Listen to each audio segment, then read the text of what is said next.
Good morning. My name is Colin Schmidt, and I serve as Chief of Staff for the town and to Supervisor George Green. I want to welcome everybody to this awesome event we have here in the town of New Windsor. This is a major accomplishment for any level of government, particularly a municipality.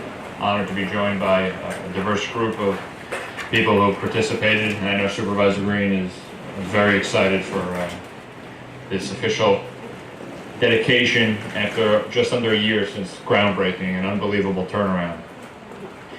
Before we get started, I'd like everyone to please rise for the pledge to the flag.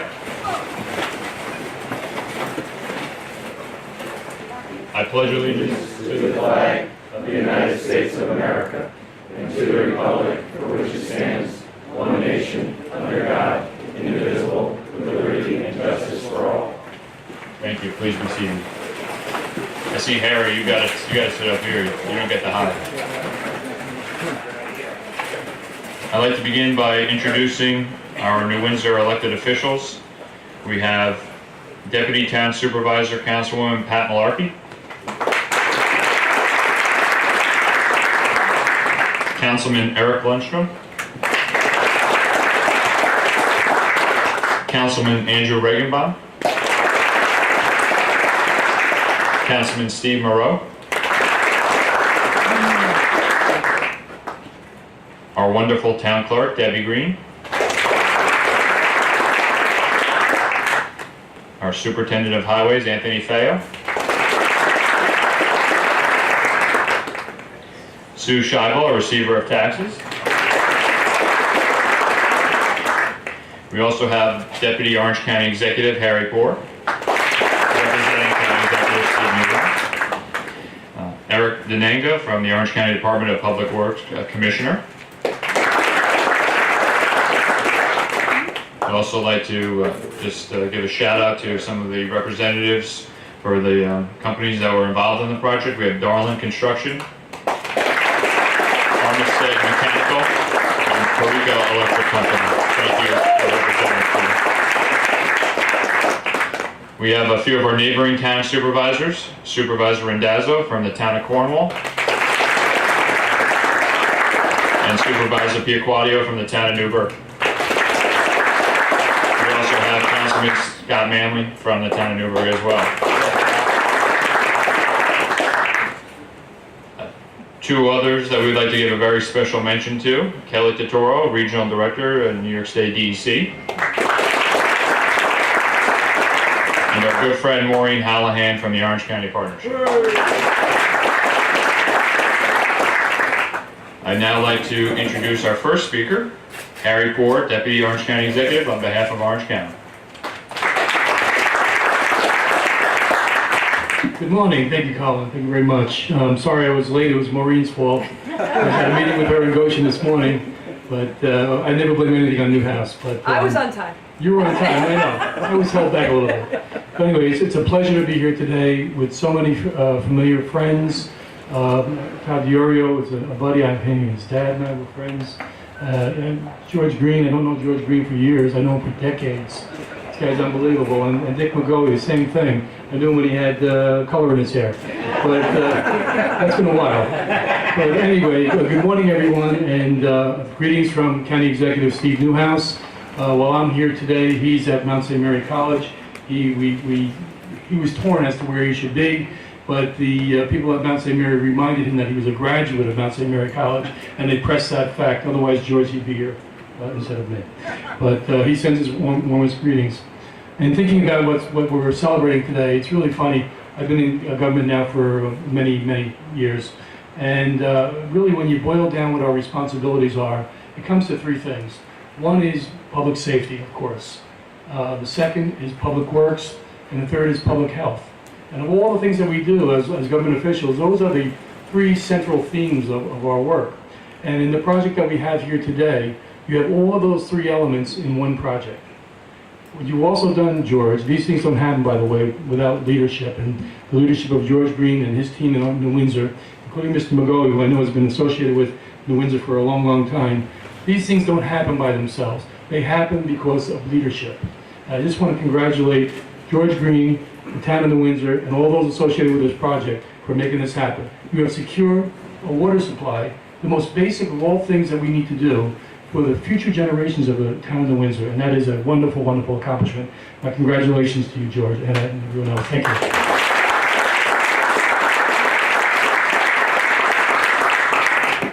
You always get in trouble when you have a list of people to introduce and you forget somebody, but we also have our new Chief of Police, Rob Doss, is here, as well as our most recently retired Chief, Rick Hubbard.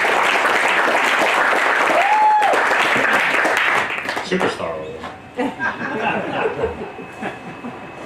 This project would not have been possible without the strong relationship with labor that the town has, and we're proud to have Todd from Labor's Local 17 and Mike from the Ironworkers representing the great men and women of labor who made this project possible. So we want to give a round of applause for them. I'd also like to introduce Todd Diorio to say a few words as well. I told him I'd keep it short. Color in the hair, I like that. At least you have it. I used to think being 6 foot I was okay. I could just look up and you wouldn't be able to see my shiny head. Now you got a drone flying over the top. But Mike Gatos, me and Mike Gatos, Mike's with the Ironworkers, I'm with the Labor's Local 17 in Newburgh here. Both of us located. I'm in New Windsor, Mike's in the town of Newburgh. But we represent the building trades, which is 28 trade locals from electricians, plumbers, ironworkers. And this project, I got to say, with George Green, he's always been a friend of labor. The entire town board has been supportive of us for years. He came to us, probably stealing some of his speech here, but probably the quickest project labor agreement that we ever produced. I mean, typically he came in and goes, I need a project labor agreement. I said, George, it's not that easy. Just give it to me, I need it. I said, we got to go through the legal process. We got to do the right thing here. We worked with Mike and this whole staff here, and this has been a great project. Most importantly, a project labor agreement, it's supposed to guarantee you two things: use of local labor, which it did. This whole project was done local, and luckily we had local contractors do it. And most importantly, on time and on budget. And I checked with George because I wasn't 100% sure before I came here, and I can say this project was completed on time and on budget. So I'm really proud of the local labor force here and the commitment that you guys have always made to us locally. Nothing's worse than having a project get approved, pass the budget, whatever you need, whether you get the money from the DEC or the state, and have some out-of-state contractor come in and do the work and put people to work in our community without using local people. The work has been great. This project shouldn't go unknown, and it was one of our better projects. We have a lot of big projects going on in Orange County right now, but the workforce is growing. We've all taken in members in the last couple of years. The ironworkers have, the laborers have, the electricians have, the plumbers have. It's probably, we're at an all-time high as far as workforce, which is good. And we're working on some programs right now to get some of the younger kids into these trades. I mean, there's a lot of work down the road coming out in the future. So again, I want to thank you guys for your commitment to local labor. Thank you.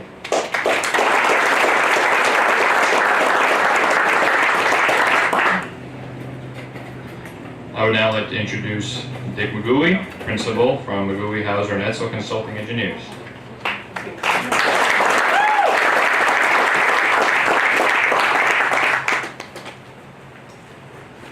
Principal Emeritus, by the way. Not that I stopped working, but now I get a paycheck. I do like to thank George and the town board for having the confidence in McGooey, Hauser, and Edsel, and Mike Weeks, the lead engineer on this project, this beautiful project, for making McGooey, Hauser, and Edsel their engineers for over 30 years. It's unbelievable, the longevity that we've had. And working with George has just been unbelievable. Anyway, I was told not to come up here as an engineer today, but not to talk about pump sizes and pipe sizes, and the treatment plant speaks for itself. You'll all see it later. I'm here to tell a story. And that story started back in 1988 when George was first elected supervisor. Soon after that, in 1993, was the first Catskill Aqueduct shut down in my memory and George's memory. And that's when George, as the engineer for the town, snapped into service and took action immediately.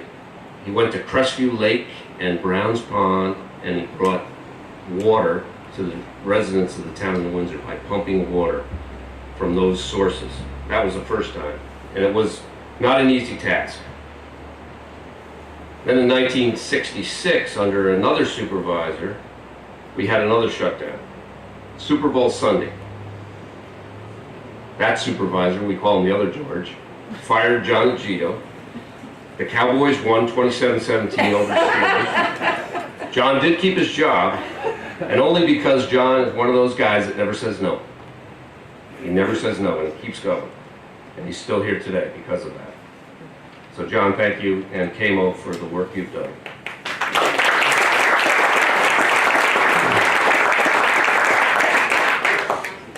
George and the town continued to be confronted with aqueduct shutdowns multiple times, 8 times through 2007 and 2011. Then we were decimated. I shouldn't say hit, we were decimated by Hurricane Irene in 2011. The aqueduct was down for more than 6 months. What do? You turn to KMO, you turn to your engineers, you get water. And never was the town of New Windsor without water, even during that 6-month period. New York City DEP has always encouraged towns to be independent of their water supply sources. Not all of them are. The town of New Windsor is. George saw to that. He remained steadfast, taking DEP's direction and ensuring that we had a source of water that would sustain the town through the worst and most challenging times. It was important to George to ensure the Catskill Aqueduct would not be our primary water supply source after these multiple shutdowns and the need to use Brown's Pond, which was a deteriorating supply. George, and if you know George, as we know him, George was determined to be independent, self-reliant, and therefore directed us to start mining for water, groundwater supplies. George hired LBG and Jimmy Wild of Jimmy Wild Well Drilling, who was in his office on a weekly basis to assist the town in finding groundwater. We found water at St. Anne's and at the Baxter Farm, which is now called the Crow Well. Even though they were good supplies, George realized it wasn't big enough. Not going to sustain us. George learned of a study done by the New York City DEP that found an aquifer under the Hudson River that would give New York City up to 250 million gallons per day, Paul. I think that was the number. And even up to 300 million gallons per day. With that knowledge, he decided to explore tapping that aquifer under the Hudson River. You need to understand the courage and the vision of the supervisor at the time, George Green, to incur the cost to investigate finding water under a Hudson River 400 feet down through 100 feet of clay with unconventional diagonal drilling techniques. Frankly, I've never seen it as a municipal engineer. We represent 20 towns. This guy had vision, real vision. We found water there, by the way. Just too expensive to get it to you. In tandem with investigating the Hudson River, he also asked to continue to investigate the Moodna Creek Valley, where LBG identified an unconsolidated deposit of glacial material where we found this substantial aquifer. With 3 wells that were developed, the town now has a daily supply of 6.4 million gallons per day through this treatment plant, which is 2 times the demand of the town of New Windsor. New York City, with the help of Dan and Todd West, and on George's level, Paul Rush, provided the town with $12 million of a $20 million project, knowing that they had to ensure that we were able to provide the town of Newburgh with water during the aqueduct shutdown of the Delaware. New Windsor had to keep their citizens and businesses in ample supply for the planned shutdown of not only the Delaware but the Catskill. And frankly, George just wanted to make sure that New Windsor was independent and off the Catskill Aqueduct, with or without the financing from New York City DEP. He was going forward regardless. And he had the full support of the town board to do that, with or without the $12 million. But New York City DEP and Vince, thank you very much for the help.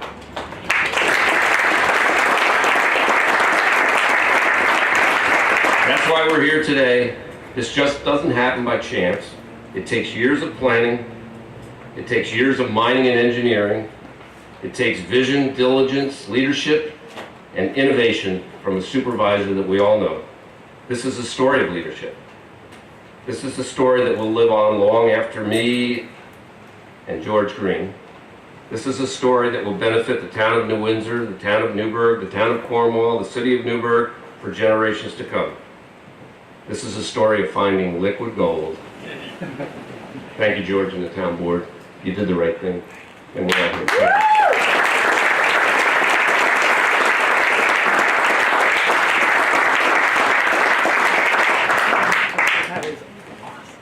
Thank you, Dick. I'm glad we got the same memo on maritime creatures being on our ties this afternoon. I think we should give another round of applause to John and Mike from KMO who've been with us through this entire process.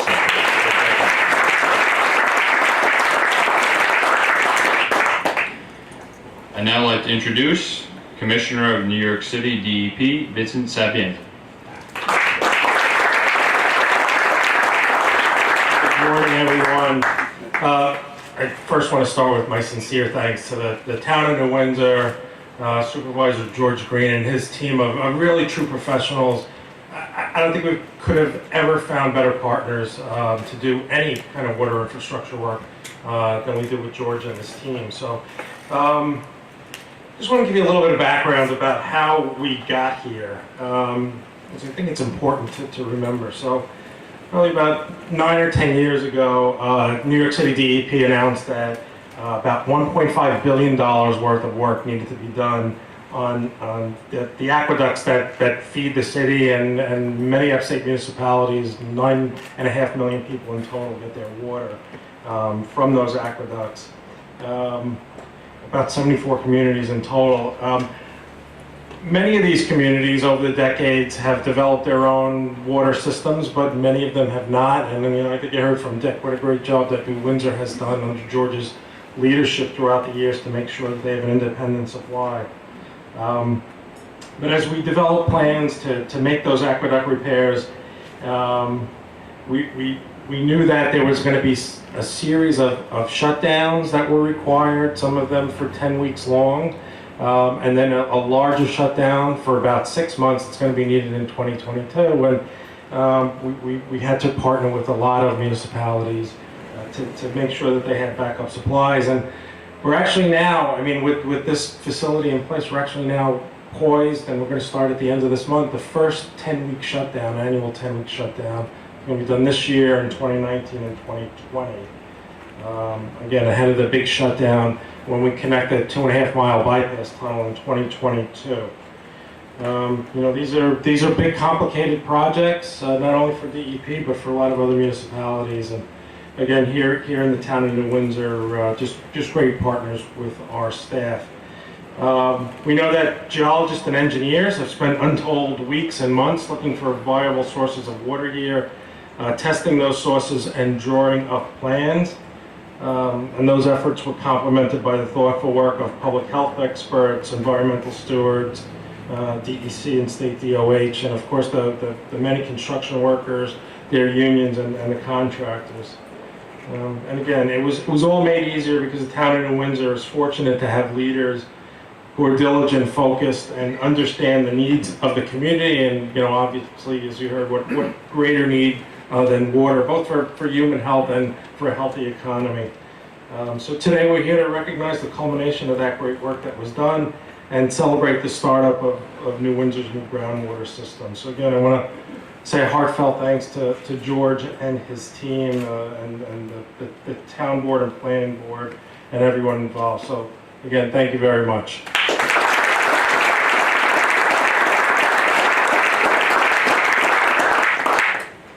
Thank you, Commissioner. Now the moment we've all been waiting for. It's a true honor to work for this man and to be able to introduce him, a visionary for our town and really an example for government leaders throughout the country, our Supervisor, George Green.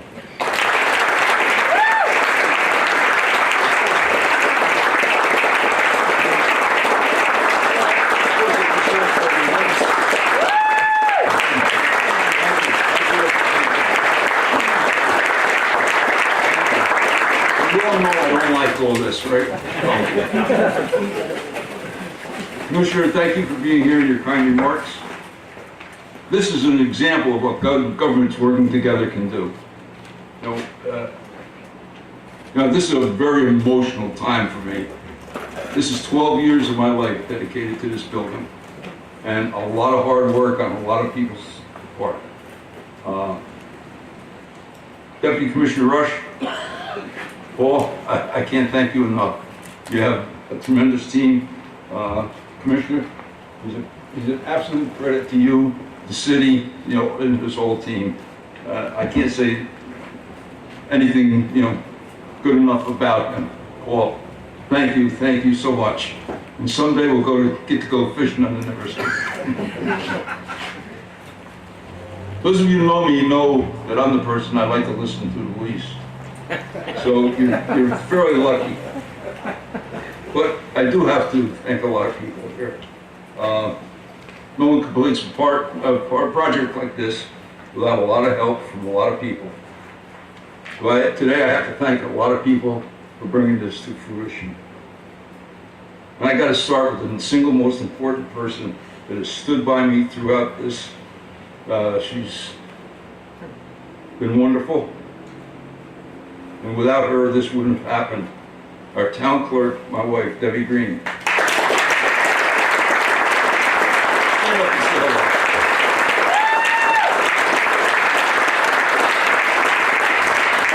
Deb, without you, this would have never happened. She actually kept me alive, I think, just to torture me. I love you. Then, of course, there's four very, very important people that saw this through. Our town board, Pat Malarkey, my deputy supervisor. Eric Lundstrom, Andrew Aribon, and Steve Lowe. Again, without whom we would not be here today. Guys, stand up. Let everybody see you. Come on.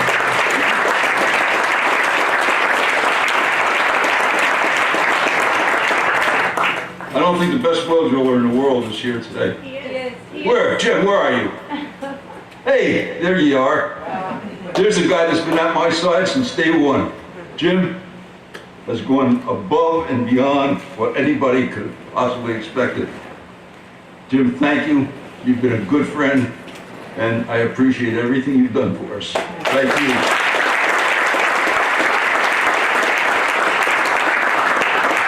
Then I got a couple old friends here, Mike Gatis and Todd DiOrio, who bailed me out when I realized I was about to screw up the PLA. And we were really, did you ever see anything done that quick, Todd? Huh? Well, they did what they had to do. I gotta tell you this, too. This is a long-standing tradition with these two guys. I go back to the days with their father.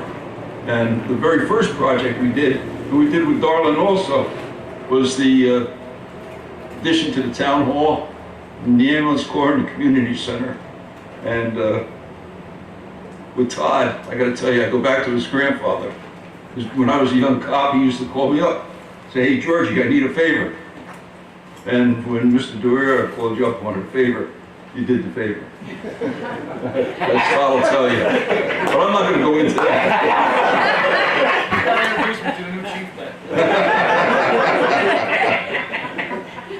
There are two people here I really have to thank. They're my perpetual sidekicks. Our former police chief, Rick Hovey, my friend Joe O'Shea.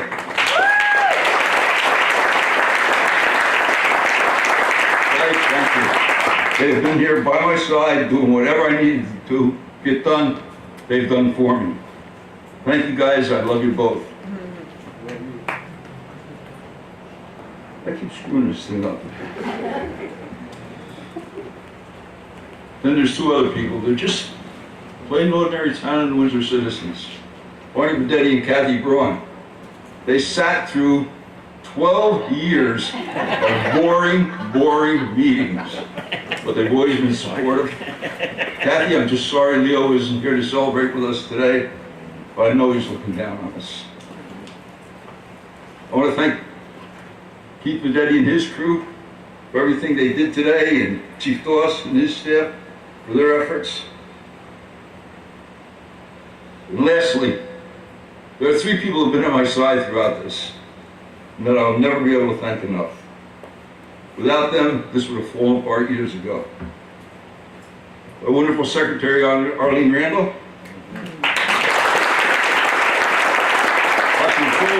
Flanagan. Of course, my buddy and our town engineer, Dick McGoey. Dick, I know that you feel a little emptiness that I feel today too. The guy that was with us from day one isn't here anymore, and that would be Tad Seaman, our former town attorney. And let me tell you, let me divert it, just go off the subject a little bit. Let me tell you about that first day with Tad and Dick and I. And this is kind of an emotional thing. We learned that we were going to get the aqueduct shut down and we didn't have any water. So I think we went to town of Newburgh, I don't even remember who was supervisor at the time. And they couldn't help us out. So we all got in the car, we headed back to the office. And we drove, I said, Ted, come on, I got an idea. We drove around Brown's Pond. And we stopped at the aqueduct, or at the causeway there. And I pointed, I said, see that hill over there? The water plant's right on the other side of it. We're gonna put a pipe from Brown's Pond to our plant, and we're gonna filter Brown's Pond water. You remember what Ted said? Give him an engineering license. Actually, he said, you're crazy. We did it, and we kept on doing it. In 2006, I promised the town board that I was going to find a solution to our water problem, or die trying. And the truth of the matter is I damn near did 3 times. But together we persevered. Today we stand in front of a facility that we can all take pride in, one that we pray will serve as our community well into the future. Thank you all for being here. God bless you all. God bless the town of Windsor. God bless America. Thank you all.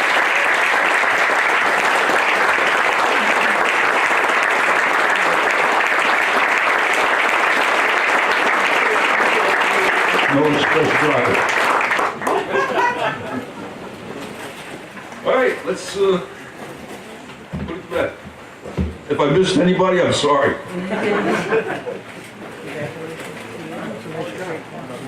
Thank you everybody for coming. You can now tour the facility, and we also have a lunch that is provided for everybody from Schlesingers today. So I hope you stay to enjoy that.